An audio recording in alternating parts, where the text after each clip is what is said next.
بعرضه كأمام رؤية ثبتت ولا يرى أثر النار منه في علني وقلبه لم ينم والعين قد تعسد ولا يرى ظله للشمس ذو فطن كتفه قد علت قوما إذا جلس عند الولادة سبيان بمختتن هذه العصائص فاحفظها تكن أمين من شر نار وشرق ومن مهاد مولاي صل وسلم دائما أبدا على حبيبك خير الخلق كلهم هو الحبيب الذي ترجى شفاعته لكل هول من الأهوال مقتحم اللهم صل وسلم وبارك عليه. Bismillahirrahmanirrahim. Nawaitu ta'alluma wa ta'lim wa tadhakkura wa tazkir wa naf'a wal intifa'a wal ifadata wal istifada wal hasa ala tamassuki bi kitabillahi wa sunnati rasulih wa du'a ila al-huda wa dilalata ala al-khair ibtigha'a mardatihi wa thawabihi wa qurbihi ila hadratin Nabi Mustafa Rasulullah sallallahu alaihi wasallam wa alihi wa azwajihi wa zurriyyatihi wa ahli baiti wa sahabati ajmain wa la tabi'ina wa la tabi'in bi ihsanin ila yaumiddin khususan musallim hadzal kitab Syekh Abdullah bin Husain bin Tahir Al-Alawi rahimahullah ta'ala wa usulihi wa fulihi wa min jami'i silsilatihi wallahu a'lam بأسماء وأمجاده بأن الله تعالى يفكرنا في الدين ويرزقنا كمال الإخلاص واليقين ونسألك الهدى والرشد والهدى على صالح الجسد والروح والتوبة النصوح وإلى حضرة النبي مصطفى رسول الله صلى الله عليه وسلم الفاتحة. الحمد لله رب العالمين الرحمن الرحيم مالك يوم الدين إياك نعبد وإياك نستعين اهدنا الصراط المستقيم صراط الذين أنعمت عليهم غير المغضوب عليهم ولا الضالين آمين. Alhamdulillahi wa kafa wassalatu wassalamu ala sayyidina Muhammadin Mustafa wa ala alihi wa sahbihi ahli sidqi wal wafa. Allahumma shalli wa sallim ala sayyidina Muhammadin wa ala alihi wa sahbihi ajma'in. Amma ba'du fa inna asdaqal hadis kitabullah wa khairal hadi hadi Muhammadin sallallahu alaihi wasallam wa syarrul umuri muhdatsatuha fa inna kulla muhdatsatin bid'ah wa kulla bid'atin dhalalah wa kulla dhalalatin finnar. Bapak Ibu hadirin pengajian Sabtu pagi Masjid Al-Tasir. Semoga semuanya sehat ya, walafiat, istiqomah, ngaji terus. Kita lanjut materi kitab Subhanut Taufiq ila mahabbatillahi ala tahqiq sampai halaman berapa nih? 9 ya. Halaman 9 kalau tidak salah 1, 2, 3, 4, 5, 6 sampai baris ke-6 di tengah. Wa qad adda Syekh Ahmad Ibnu Hajar wal Qadi Iyad rahimahullah fi kitabihima al-i'lami wa shifai asya' katsirah. Sampai situ Bapak Ibu. Dari wa qad adda Syekh Ahmad Ibnu Hajar halaman 9 di tengah atau baris ke-6 dari atas. Ada enggak? Ada ya. Halaman 9 di tengah. Wa qad adda Syekh. Bismillahirrahmanirrahim. Qala al-mu'allif rahimahullahu ta'ala wa 'adama nafa bihi wa bi'ulumi fi darin. Wa qad adda Syekh Ahmad Ibnu Hajar dan telah menghitung Syekh Ahmad Ibnu Hajar, yaitu Syekh Ahmad Ibnu Hajar Al-Haytami. Ini Ibnu Hajar Al-Haytami karena madhabnya Syafi'i, tentunya Ibnu Hajar Al-Haytami dalam bidang fikih. Ahmad Ibnu Hajar, putra dari Ibnu Hajar.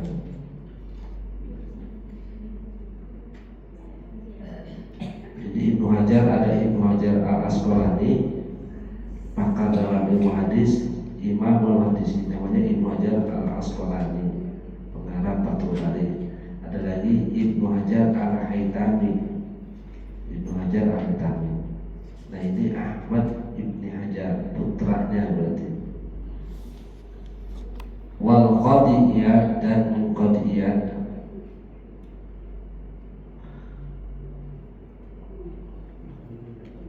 Rahimahullahu, semoga Allah merahmati keduanya. Fi kitabaihima, di dalam kedua kitabnya. Apa katanya? Al-I'lami was-Shifa, dalam kitab I'lam was-Shifa. Asya'a kasiratan, begitu banyak tentang contoh daripada seseorang yang murtad, keluar dari Islam. Fayan bagi al-itla'u 'alaiha, maka selayaknya al-ittila'u, bukan itla', tadi saya salah baca, al-ittila'u 'alaiha, maka selayaknya mutola'ah. Tahu mutola'ah? Mutola'ah, menelaah. Nah, itu bahasa Indonesia kan. Nah, itu dari bahasa Arab. Kalau itla naik, kalau itla naik seperti tulung itu fajri, terbit fajar. Kalau ini al-ittila, banyak mutola'ah 'alaiha, kepada itu yang perkara tadi dari yang murtad. Fa inna man lam ya'rifu syarra yaqa'u fihi, maka sesungguhnya siapa orang yang tidak mengenal, mengetahui akan keburukan dari murtad, yaqa'u fihi, akan terjatuh di dalam kemurtadan.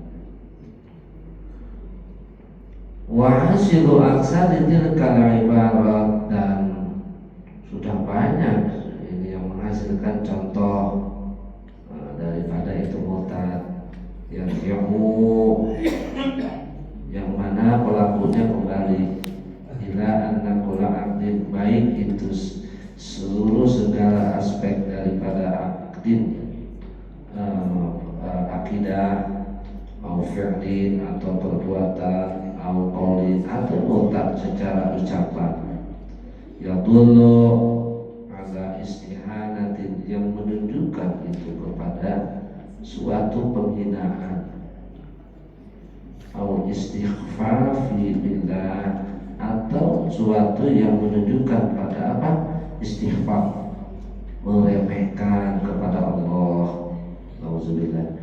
Au kutubihi, atau kitab-kitabnya, au rusulihi, atau rasul-rasulnya, au malaikatihi, atau kepada malaikatnya, au sya'irihi, atau syiar-syiarnya, syiar-syiar Allah, au ma'alimi dinihi, atau suatu tanda-tanda agama Allah, au ahkamihi, atau hukum-hukum Allah, au wa'dihi, atau janji Allah seperti surga, pahala, au wa'idihi, atau ancaman Allah seperti neraka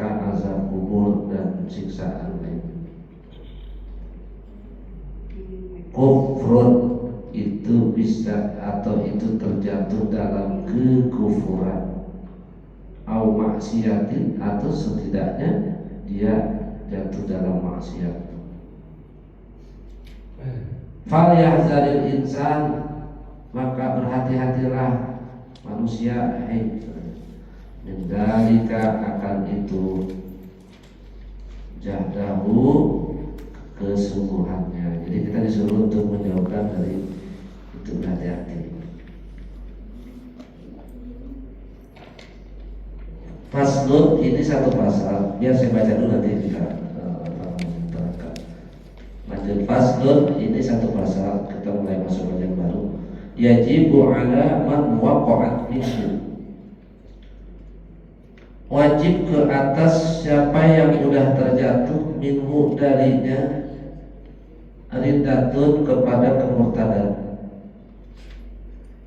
Wajib kepada itu orang yang sudah jatuh kepada murtad, al-audu, kembali, fawran, segera, ilal islami, kepada Islam, bidnutqi bisyahadatain, dengan ucapan dua kalimat syahadat,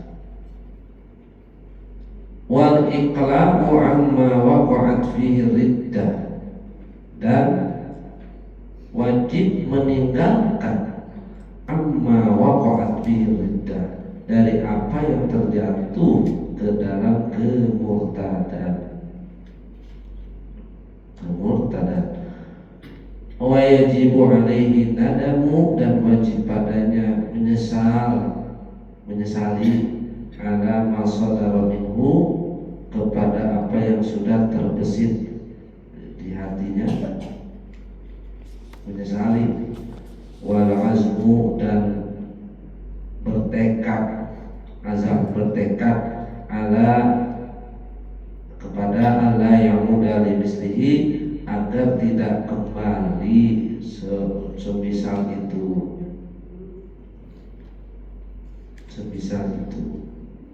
wa qada'u ma fatahu min wajibatis syar'i fi tilkal muddah, dan wajib mengkodok apa yang sudah tertinggalnya, min wajibatis syar'i, dari segala kewajiban syariat, fi tilkal muddah, pada itu masa atau tempo. Fa illam yatub, maka apabila itu orang tidak bertobat, wajibat istitabatuhu, wajib padanya untuk disuruh bertobat. Wala yuqbalu minhu, dan tidak diterimanya itu orang, wala yuqbalu minhu illa Islam, tidak diterima itu dia kecuali Islam.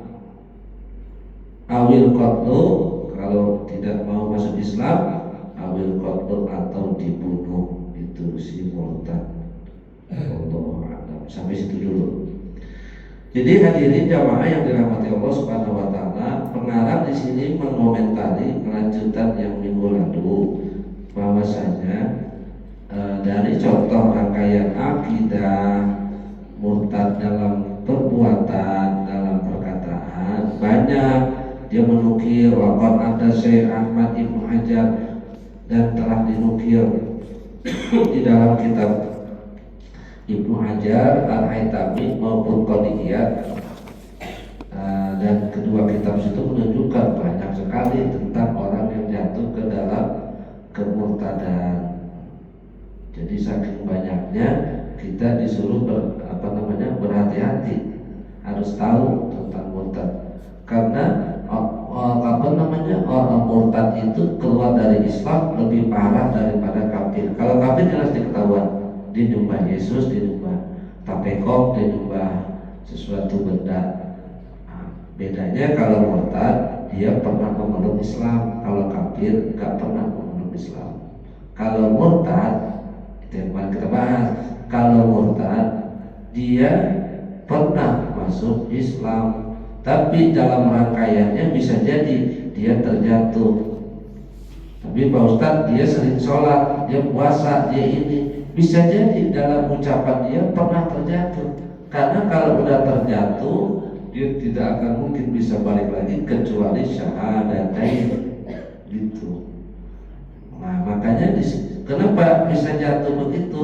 Bisa jadi dari tilkal ibarat, dari ucapan atau perbuatan perkataan dia yang kembali pelakunya kepada murtad, baik akidah maupun secara fi'li maupun qauli, secara perbuatan maupun perkataan. Percaya kepada obat yang menyembuhkan adalah obat, itu murtad. Ini biar saya terangin takut salah paham. Dia bilang bahwa yang menyembuhkan ini adalah botrek. Yang menyembuhkan batuk itu komik, Formula 44 dan lain-lain.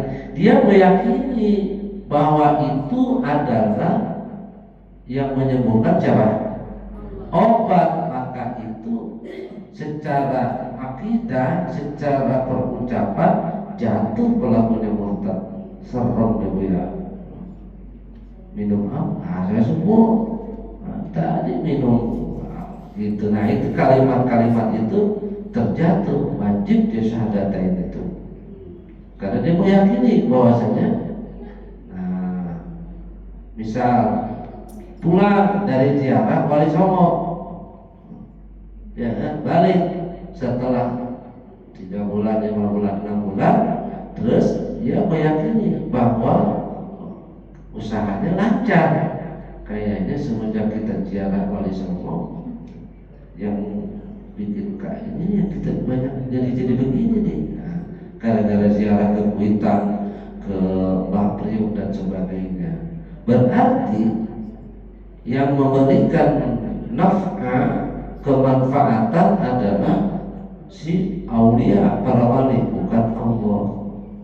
Tapi keberkahan dari itu para aulia, ya, tapi tetap tabarakalladzi biyadihil mulku wa huwa ala kulli qadir. Karena tawassul tawassul itu kita mohon kepada aulia, kepada benda-benda keramat, tawassul namanya, itu tipis bedanya sama kesyirikan. Maka hati-hati. Oh ya, Kanjeng Sunan saya mohon pertolongan, kan gitu ya. Tolong saya Kanjeng Sunan, saya pengen kaya, saya pengen punya anak. Lu mintanya sama Kanjeng Sunan, bukan minta sama siapa? Nah, was tuh, hati. Nah, mereka yang anggap itu satu kesyirikan, pergi ke kubur, gak ada salah juga sih. Cuman dia salahnya adalah tidak memahami cara utuh konteks dari orang. Mungkin dia pikir banyak orang yang kesesajian Allah ya kan, leluhur, kalau betawinya ya kumpi-kumpi gitu. Keluarlah gitu. Mbah saya minta kaya mbah, itu gitu. Walaupun Sunan Derajat, Sunan Mulia dia makhluk Allah, tapi ada keberkahan tabarruk namanya. Kayak kita sama kiai cium tangan, ambil sendalnya, air minumnya, ya karena keberkahan tabarruk gitu. Harus dibedain, bukan gak boleh ziarah.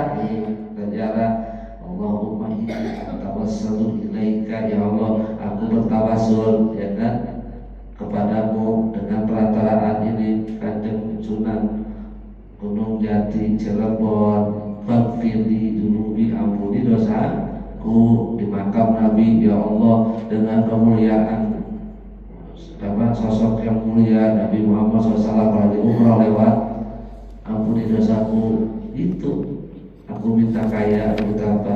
Mintanya siapa? Sama Allah, atas perantaraan siapa? Gitu. Jadi itu namanya wasilah. Tapi kita nggak minta si kubur, ahli kubur, tidak. Nggak ada awal dorong, tapi dia bisa memberikan syafaat kepada kita melalui perantaraan Allah Subhanahu wa Ta'ala. Tuh jatuh tuh. Makanya saya kalau bawa ziarah, teman-teman atau jamaah, saya selalu briefing dulu, saya selalu kasih mukadimah dulu di ziarah itu begini. Kalau saya bilang sudah selesai, silakan minta kepada Allah. Kan saya briefing doa segala macam. Terus saya bilang silakan minta kepada Allah. oleh pelantaraan ini makbarah ahli kubur dan dalam orang-orang minas sholihin kayak gitu. Ke Madinah kemana kita cium tembok Nabi, ya kan? Yang dicium bukan temboknya, tapi yang di dalam itu siapa isinya, itu Nabi Muhammad SAW. Gitu. Kita ke Masjidil Haram, ya kan? Kita dengan perantaraan tempat-tempat yang mulia, nggak ada masalah, gitu ya. Tapi awas jangan terjatuh ke dalam sifat perbuatan, perkataan atau akidah, nauzubillah min dzalik. Atau bentuk misalnya menunjukkan kepada istihanah, satu bentuk penghinaan, ya menghina. Apa itu sholat nggak penting, gitu. Puasa misalnya puasa, gitu. Nah ada itu puasa gimana, itu udah murtad, itu nauzubillah. Atau meremehkan Allah, meremehkan Allah. Satu sifat Allah, atau misalnya Allah sebetulnya nggak kuasa menjadi alam semesta, kan gitu. Itu gerhana bulan itu sebetulnya bukan rotasi begitu tuh kemarin, itu bukan karena Allah, tapi karena faktor Allah. Jadi berhubungan antara gimana sih itu orang murtad itu. Ya kan alam semesta bergerak, ya kan sudah memang keteraturannya alam semesta, kan gitu ya. Terus dibilang ini bukan nauzubillah. Atau kitabnya. Tapi kalau dia mengabdolkan satu kitab dan masalah, misal kitab Al-Quran itu lebih utama dari kitab Zabur, itu tidak. Tapi maksudnya dia meremehkan kitabnya atau Rasul, makanya tidak boleh kita menghina Rasul gitu. Seperti Nabi Adam, wah gara-gara Nabi Adam nih saya jadi keluar dari surga. Dam gitu. Kan dulu kan ada gitu tuh. Kan kita kan dulu bapak emak kita kan di surga ya. Nabi Adam sama Hawa di surga. Gara-gara dia makan buah huli, coba kamu dalam hati dia gitu, nggak makan buah huli, nggak jadi begini saya, nggak jadi ngegrab, ngoceng saya. Gara-gara lu sih dah. Nah itu penghinaan gitu ya, secara eksplisit ya kan gitu ya, tapi tidak jalan takdir Allah. Dia bilang begitu menghina. Atau Yunus pakai mau nyemplung ke empang, mana ke laut, mana kan harus mau aja lagi sebelum undi gitu. Coba kalau kamu nggak undi, nggak ngocok di undiannya di perahu, kamu nggak dilemparin ke laut. Bodoh kamu yang itu. Aduh, mutak itu, mutak. Karena bentuknya menghina. Atau malaikat, ya, atau malaikat, menghina-hina malaikat, salah satu dari malaikat. Tapi kalau dia mencoba mempelajari, tidak. Malaikat itu misalnya dihina, digambarkan sebuah angel atau gambaran yang bersayap, bagaimana gitu, atau penghinaan. Au sya'airihi, atau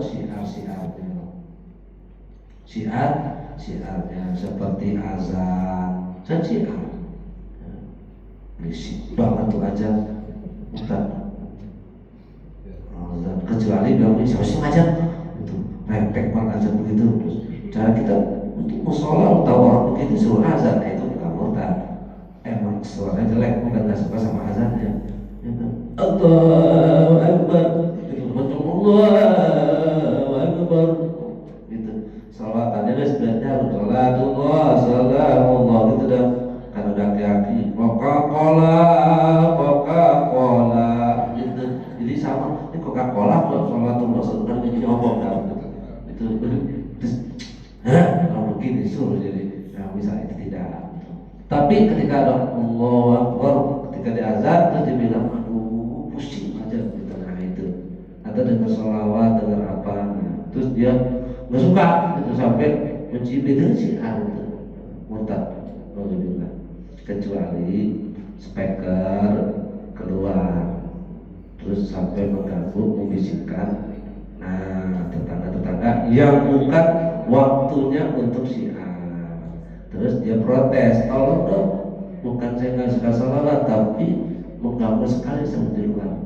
Cukuplah internal aja, ya nggak ada masalah sih.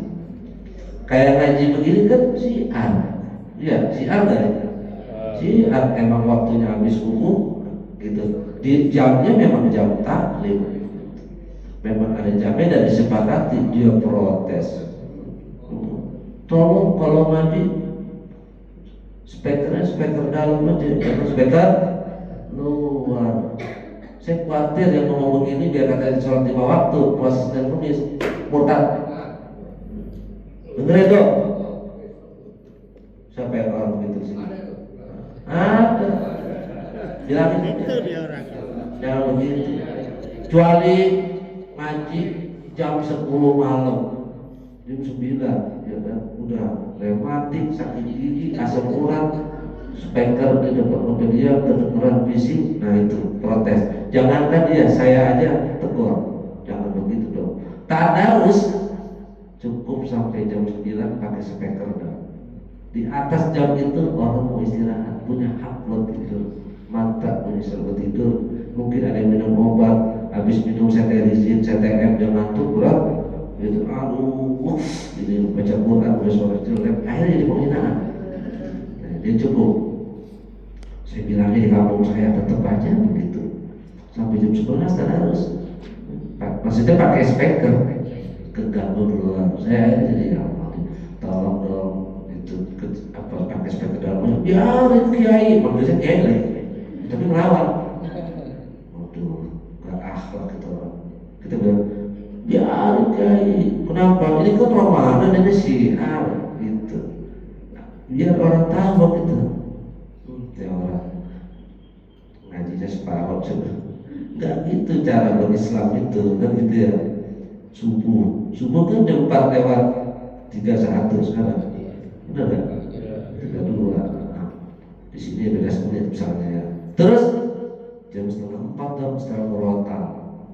Setelah merotal, setelah mengganggu orang tidur, ada haknya. 4.32, ya 4.10, 4 lewat 5, ya kan?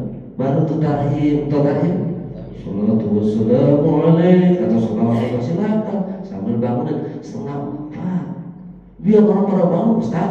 Biar pada subuh, emang lu doang yang mau subuh, itu orang subuh. Cuma polusi suara gitu. Kalau Nabi ada dong, jangan begitu ya nih. Kata Fikih bilang, baca Al-Quran di hadapan orang yang sholat terus terganggu orang baca Quran gara-gara dia haram baca Qurannya. Baca Quran, jangan wirid orang dia sholat, kecuali dia sholatnya terlambat, ya salah dia lah tuh. Ada protes ya, lu sholat telat dia tidak udah beres, terus dipikiran loh, terus sampai berapa gitu, udah lewat 15 menit, 20 menit dari sholat berjamaah, mengganggu sholat gitu aja tidak boleh. Kata ulama disebutkan haram. Yang baca Quran aja, terus ada yang sembahyang, sholat keganggu, haram. Apalagi ini yang sifatnya seperti itu. Tapi kalau udah memang syiar, ya nggak ada masalah, ya kan? Waktunya tepat, ya kan? Habis sholat berjamaah, itu syiar. Terus tanda-tanda ma'alimu dinihi, tanda-tanda seperti Ka'bah, apalagi simbol keislaman. Tapi kalau bintang bulan sih kayaknya bukan itu sih. Kan ada tuh menara gambarnya bintang bulan bintang gitu. Terus ditaruh ada di lantai bulan bintang. Apakah itu termasuk kalau kita injak penghinaan? Ya enggak. Saya juga bingung asal mulanya kenapa menara masjid bulan bintang. Maksudnya bayangkan gitu ya, kalau bulan bintang. Di sini bulan bintang juga. Misalnya gitu, kenapa ya? Saya kurang tahu. Dalam perspektif sejarahnya saya kurang tahu. Tapi kalau menara dulunya kan dari Manaro. Menara dulunya kan di Persia. Itu bukan ajaran Islam, dulunya orang Iran. Penyembah api, naruh api dan menara. Namanya Manaro, tempat taruh api dari kata nar. dipakai sekarang menara, dirubuhin sama Allah kita, jangan pakai menara kata saya, ya, ganti jangan pakai menara, pakai tower biar sewa sama Indosat. Oh, nggak boleh tuh kiai dari mana tuh, menara itu kan simbol Islam ya, ngajinya soal sih gitu. Padahal dulu menara itu bukan tanda, tapi kalau Ka'bah ditaruh di sejadah kan benar ya. Maka saya kurang setuju dengan begini aja.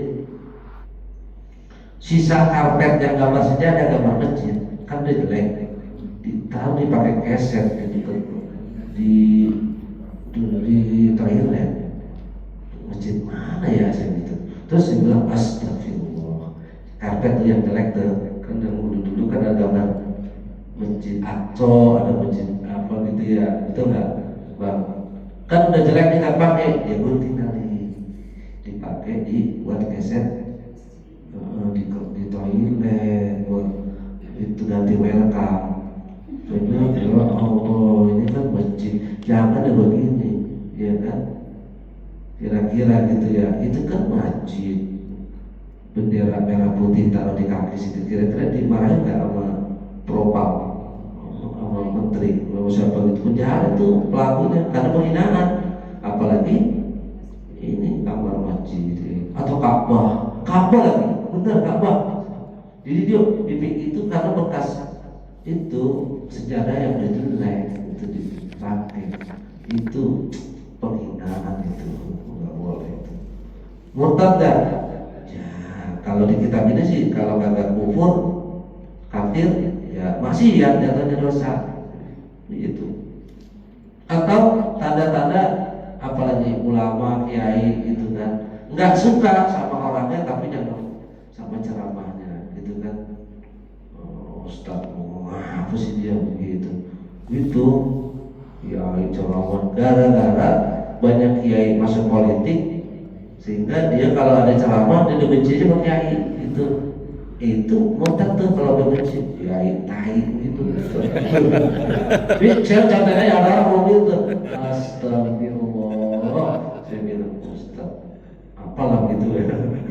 Saya bilang jangan begitu, kalau nggak suka personal udah gitu. Mungkin ada kiai berhutang sama dia, sampai jutaan nggak bayar kabur atau umrohnya bodong.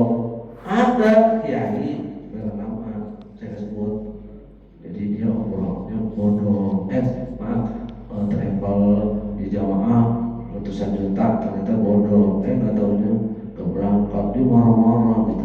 Ente nggak boleh ngomong begitu, udah terus, tapi jangan bawa kiai ustadznya, nggak boleh gitu ya, istighfar aja astagfirullah gitu, nggak boleh gitu.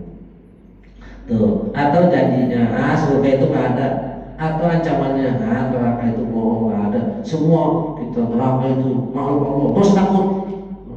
Kalau masalah perkara begitu nggak ada masalah, tapi kalau dibilang neraka surga nggak ada, itu makhluk Allah. Ya kalau Allah bisa musnahkan ya bisa, orang ciptaannya kok. Tapi kita jangan sampai mencibir atau melaknat gitu ya. Gitu, maka berhati-hati katanya tuh. Nah, langsung pada bab berikutnya. Apa katanya, wajib kepada orang yang terjatuh ke dalam kemurtadan tersebut untuk kembali kepada Islam. Segera kita suruh. Maksudnya kalau ada orang kayak begitu, Anda tahu, bilangin sama dia, wah kamu udah begitu tuh ya kan, istighfar, syahadat lagi syahadat, maka kafaratnya maksudnya penebusan itu saya biasanya ngajarin, maksud nanti sekarang di sini, usahakan sebelum tidur bagi orang awam. Kalau orang yang pintar Ustaz tidak ngerti, kalian kan orang awam, katakan sebelum tidur, bahkan bangun tidur kalau dia lupa, itu baca syahadat di luar sholat. Saya kan bersyahadat Ustaz, di sholat itu kan beda, itu syahadat. Jadi ibu bapak sebelum tidur, ibu kan wiridan tuh, baca apa tuntunan dari Nabi maupun dari ulama, kemudian tutuplah asyhadu an la ilaha illallah wa asyhadu anna muhammadar rasulullah. Tuh, hati-hati bahwa saya khawatir ibu bapak siang-siang pernah ucap omongan yang tidak sesuai gitu, yang menghina gitu kan, sesuatu yang itu sampai keluar daripada Islam, atau meninggalkan sesuatu yang memang itu adalah perkara daripada Islam. Nauzubillah min dzalik itu. Tipis bedanya. Dengan kalau kafir kelihatan, tapi kalau murtad itu bisa syirik pelakunya, ya kan? Percaya sama apa tuh ramalan bintang itu saja udah murtad. Kok percaya kayak gitu? Kecuali kita minta wasilah kiai, ustaz, saya mau nikah, tolong lihatin saya yang bagus hari apa, ya jodoh saya siapa, Pak Kiai itu tapi pakai wasilah, baca kita sama Allah gitu. Saya mau nikah, ada ceweknya 5, saya punya cewek 5, si ini anak Haji Anu, anak Kiai Anu, masalah Anu gitu. Terus saya tanya, dari kelima, saya tetap Kiai sholat dulu 2 rakaat, istighfar dulu, baca ini, yang Kiai Anu suruh begitu. Jawabannya sama yang bini saya sekarang. Iya serius Pak. Yang kedua Kiai ini biasa amalannya ini dihitung sama dia. Ada saya bukunya ada Manggul Ulum. Namanya siapa? Nama kamu Rizki. Sekian. Oh ya udah beres, semuanya udah. Tunggu sebentar. Tapi nggak pakai paspor. Enggak, itu harus lihat pakai ini ya. Tunggu ya, tunggu bentar, sehari 2 hari, ya ketemu si Anu, dia udah kamu begitu. Serius, 2 serius. Yang ketiga itu juga. Yang keempat, sholat sunnah, istighfar, buka Al-Quran. Yang mana aja, ngasal, buka, itu 2, 3, 4, 5. Dah, berapa? Terus kamu Rizki 30 tuh berapa? Itu yang baik ya 30. Wah kalau ini itu Yesus, kamu kayaknya yang nomor ini ceweknya gitu.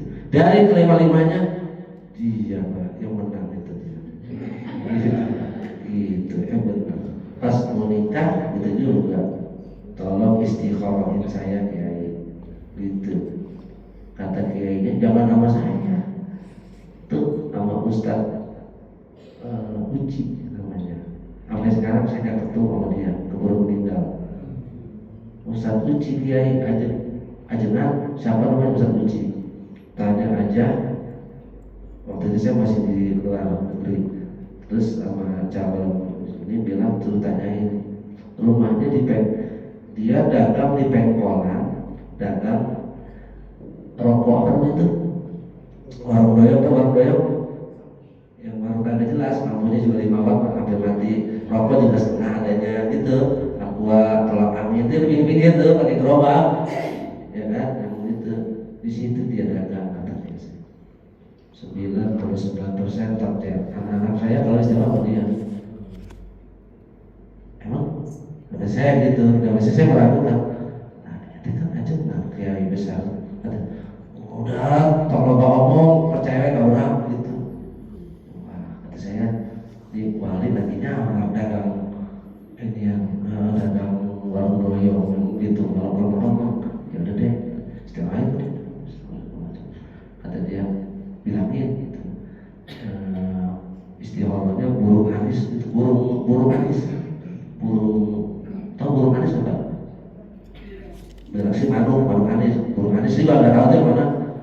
Intinya aja dah apa bilangin pokoknya nikahnya harus dipercepat, kalau nggak dipercepat ntar manuknya diambil orang gitu, ntar ceweknya diambil orang.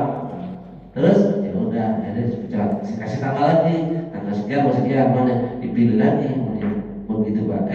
Sampai saya balik sampai meninggal nggak tahu yang mana orangnya. Ustaz Uci wali itu. Bapak ada wali Pak di daerah Jembatan 2, kalau nggak daerah itu ada dagang air. Jadi kalau kita lihat ada orang yang sok-sok gila tapi kayaknya kagak gila, mesti jadi wali itu, dia cuma nyamar supaya dia orang itu namanya masjid. Tapi kalau saya di jalan pakai kolor doang, pakai baju dalam kedua saya, Ustaz lupa ya. Jangan-jangan saya mau linglung gitu. Ya gitu.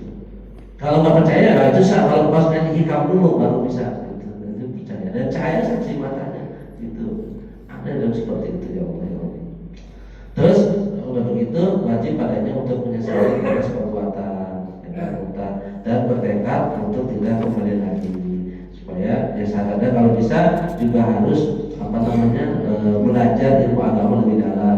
Terutama di sini dibilang apa, yaitu wajib mengkodok apa yang tertinggal dari itu dia yang ditinggalkannya, ya sholatnya, puasanya. Dia murtad Ustaz, terus gimana tuh? Ya kodok. Dia murtad 2 tahun, berarti 2 tahun sholatnya. Puasanya ya berarti di kodok 2 tahun begitu. Ya. Wallahu a'lam bishawab. Sampai sini dulu. Ada pertanyaan? Silakan Bapak Ibu kalau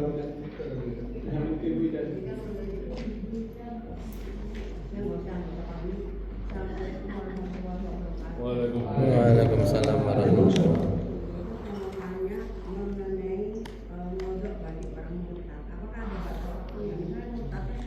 Kenapa? Kenapa? Orang bagi orang yang telah murtad. Ada waktu tertentu nggak mengobrolnya, misalnya 10 tahun murtad baru kembali ke Islam, apakah selama 10 tahun? Iya, segitu. Dia murtad tahun 2020. Sadar 2025, berarti selama 5 tahun dia mesti kodok tuh sholatnya 5 tahun, puasanya, zakatnya. Haji termasuk wajidah, termasuk hajinya dia udah pernah haji sebelum murtad haji. Terus itu menurut fikih mazhab Syafi'i hajinya batal, maka dia dianggap tidak berhaji, harus haji lagi. Gitu. Jadi habitat amal apa amalannya harus terhapus. Itu wajib, tidak ada lagi. Kalau orang datang ke seorang kiai Pak, ya misalnya minta penglaris gitu ya. Minta penglaris. Misalnya, terus dikasih amalan, itu termasuk syirik apa boleh? Boleh, tapi jangan kita meyakini dengan itu, tapi kita tabarukan. Kayak gini tuh yang saya kasih tuh lamia kali protokol tuh kan supaya menghindari dari mana bahaya apa ya, itu dari Allah semua. Kita ta'alluq kepada Allah, menggantungkan kepada Allah. Tapi kalau kata kiai dikasih amalan supaya laris semuanya gini-gini, silakan, nggak ada masalah, karena testimoninya dia. Tapi bukan karena itu, bukan karena, maksudnya meyakini sepenuhnya dari itu amalan Allah yang ngasih itu ya. Misalnya ada pelok nih pakai gesper ntar kebal peluru gitu kan, terus pakai, dia meyakini kayak sepitung apa ya, tapi dia meyakini bahwa itu bukan dari gesper. Allah yang semua mengatakan itu, tidak ada masalah. Seperti hanya kamu minum obat ke dokter, belajar gitu, tapi meyakini kepada Allah gitu. Jadi Allah ini udah Allah gitu. Tidak kita meyakini kepada itu, sambung kepada itu amalan. Makanya tipis banget bedanya tawasul sama syirik, wasilah sama syirik, tipis bedanya. Bagus tidak pertanyaannya, dikasih amalan gitu. Emang mau laris? Apanya hilang? Kenapa tuh? Cara mengodonya ya tinggal kodo aja.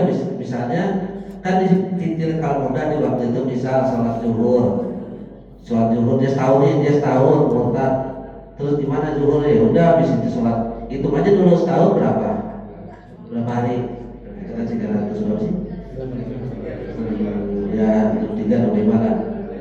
Nah dia sholat zuhur asli itu satu asli yang hari itu, habis sholat zuhur assalamualaikum warahmatullahi wabarakatuh, ya dia bayar kodo 3 dulu gitu. Ntar asal mau berapa nih, 2 atau 3 itu dihitung berapa.